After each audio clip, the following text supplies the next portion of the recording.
বন্ধু এখন আমি আছি হোয়াটসঅ্যাপের মধ্যে, আর এখন এই ভিডিওতে দেখাবো হোয়াটসঅ্যাপে কারো নম্বর বা কোনো ব্যক্তির নম্বর সেভ না করে কিভাবে তাকে কল করা যায়। তো আমি এখন দেখতে পাচ্ছি হোয়াটসঅ্যাপের একটা কল ডায়ালের মধ্যে আছি। তো এখান থেকে আমি নম্বরটা ডায়াল করে নেবো।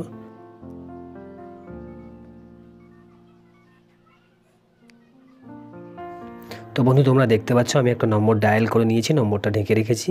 তো নিচের দিকে একটা কলিং আইকন দেখতে পাচ্ছ, তো এই কলিং আইকনের উপরে টাচ করে দেবো। টাচ করে দিলে সরাসরি কল চলে যাচ্ছে। তোমরা দেখতে পাচ্ছ সরাসরি আমার এই নম্বরে কল চলে যাচ্ছে। তো কিভাবে আমরা কারোর নম্বর সেভ না করে সরাসরি হোয়াটসঅ্যাপ থেকে কল করব সেটা আমি দেখিয়ে দিচ্ছি, ভিডিওর সঙ্গে থাকো।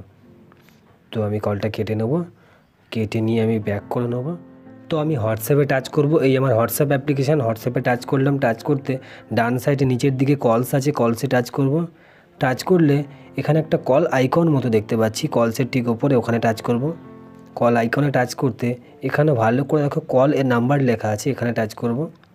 টাচ করলে আমার কল ডায়ালারটা চলে এসেছে। তো এখান থেকে আমি আমার মন মর্জি মতো আমার নম্বর ডায়াল করে আমি নিচে কল আইকন আছে তোমরা দেখতে পাচ্ছ, এখান থেকে তোমরা কল করে দেবে, সরাসরি কল চলে যাবে। তো বন্ধু এইভাবে তোমরা কোনো নম্বর সেভ না করে কল করতে পারবে খুব সহজে। তো ভিডিও বুঝতে কোনো সমস্যা হলে অবশ্যই কমেন্ট করবে।